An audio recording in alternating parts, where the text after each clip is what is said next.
আসসালামু আলাইকুম প্রিয় চাকরি প্রার্থী ভাই বোনেরা, স্বাগত জানাচ্ছি আমাদের চ্যানেল নতুন আরেকটি ভিডিওতে। আজকের এই ভিডিওতে আমরা আলোচনা করেছি বন বিভাগের নতুন একটি নিয়োগ বিজ্ঞপ্তি নিয়ে। আজকের এই ভিডিওতে আমরা আপনাদেরকে দেখাবো এইচএসসি পাশে বাংলাদেশের সকল জেলা থেকে সরকারি উদ্যোগে বন বিভাগের যে নিয়োগ বিজ্ঞপ্তি সেটি আপনারা কীভাবে আবেদন করবেন এবং আবেদনের শুরু এবং শেষের তারিখ সহ অন্যান্য তথ্যগুলো আমরা দেখে নিব।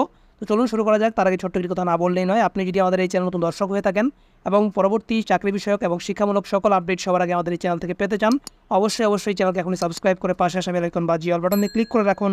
আর অলরেডি সাবস্ক্রাইব করে থাকলে আপনাকে অসংখ্য ধন্যবাদ। তো চলুন শুরু করা যাক। দেখতে পাচ্ছেন এখানে পরিবেশ, বন ও জলবায়ু পরিবর্তন মন্ত্রণালয়ের অধীনে বাংলাদেশ বনশিল্প উন্নয়ন কর্পোরেশনের আওতাধীন 73 মতিঝিল বাণিজ্যিক এলাকা থেকে নিয়োগ বিজ্ঞপ্তি প্রকাশিত হয়েছে। এটা গত 21 মে 2024 প্রকাশিত হয়েছে। দেখতে পাচ্ছেন এখানে তারা নিয়োগ বিজ্ঞপ্তিতে বলে দিয়েছে, বাংলাদেশ বনশিল্প উন্নয়ন কর্পোরেশনের নিম্নোক্ত শূন্য পদসমূহ অস্থায়ী ভিত্তিতে পূরণের নিমিত্ত সরাসরি নিয়োগের জন্য বাংলাদেশের স্থায়ী নাগরিকদের নিকট হতে নিম্নলিখিত শর্তে অনলাইনে আবেদনের জন্য আহ্বান করা যাচ্ছে। এখানে আমি আপনাদের প্রথমত যে পদগুলো দেখাবো, দেখতে পাচ্ছেন আমি সবার শেষ থেকে শুরু করছি। দেখতে পাচ্ছেন নিম্ন বিভাগীয় সহকারী কাম কম্পিউটার মুদ্রাক্ষরিক, এখানে 13টি পদসংখ্যা রয়েছে। এখানে আপনারা টাইপে প্রতি মিনিটে ইংরেজি ও বাংলায় যথাক্রমে 30 ও 20 শব্দের গতিসম্পন্ন হলে আপনি এইচএসসি পাস করলে আবেদন করতে পারবেন।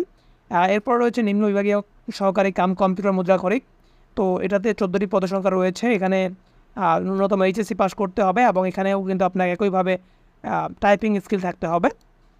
যদি আপনি অভিজ্ঞ হয়ে থাকেন তাহলে আপনাকে বেশি অগ্রাধিকার দেওয়া হবে। এখানে অভিজ্ঞ বলতে আপনার কম্পিউটার পরিচালনায় অভিজ্ঞ হতে হবে। এক কথায় টাইপিং স্কিল যদি বেশি থাকে তাহলে কিন্তু সহজেই আপনি এখান থেকে চাকরিটা নিতে পারবেন। এরপর রয়েছে উচ্চ বিভাগীয় সহকারী হিসাব, এখানে দেখতে পাচ্ছেন 15। এখানে আপনাকে BCom ডিগ্রি অর্জন করতে হবে। স্বীকৃত বিশ্ববিদ্যালয় হতে বাণিজ্য স্নাতক থেকে আপনাকে অবশ্যই অভিজ্ঞতা থাকলে অগ্রাধিকার দেওয়া হবে। এবং এখান থেকে আপনারা দেখতে পাচ্ছেন উচ্চ বিভাগীয় সহকারী, এখানে রয়েছে 14টি পদসংখ্যা। স্বীকৃত বিশ্ববিদ্যালয় হতে স্নাতক ডিগ্রিধারী যে কোনো বিশ্ববিদ্যালয় হলেও হবে। আপনারা জাতীয় বিশ্ববিদ্যালয় বলেন, অন্যান্য বিশ্ববিদ্যালয় বলেন, সব বিশ্ববিদ্যালয় থেকে কিন্তু আবেদন করতে পারবেন। এরপর রয়েছে সহকারী মাঠ তত্ত্বাবধায়ক, এখানে 37টি পদসংখ্যা। এখানে দ্বিতীয় বিভাগে BSc স্বীকৃত বিশ্ববিদ্যালয় হতে বিজ্ঞান স্নাতক থাকতে হবে এবং BAg ডিগ্রি ধারণ করতে হবে। স্বীকৃত বিশ্ববিদ্যালয় হতে BSc এবং AG ডিগ্রি অর্জন করতে হবে।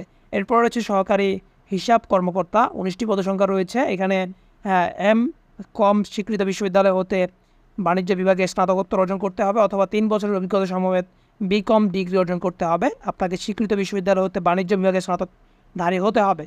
এখানে যে সকল জেলার প্রার্থীগণ দরখাস্ত করতে পারবেন তারা বলে দিয়েছে, মাদারীপুর, ময়মনসিংহ, নড়াইল, বরগুনা জেলা ব্যতীত অন্য সকল জেলার প্রার্থীগণ কিন্তু আবেদন করতে পারবেন। তবে এতিম শারীরিক প্রতিবন্ধীদের ক্ষেত্রে সকল জেলার প্রার্থীগণ আবেদন করতে পারবেন।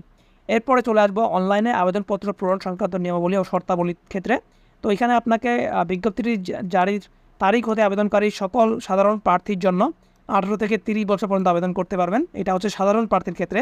যদি আপনি বীর মুক্তিযোদ্ধা কিংবা কোটাধারী প্রার্থী হয়ে থাকেন তাহলে 18 থেকে 32 বছর পর্যন্ত কিন্তু আবেদন করতে পারবেন। এখানে অনলাইনে আবেদনের নিয়মাবলী বলে দিয়েছে কীভাবে অনলাইনে আবেদন করতে হবে।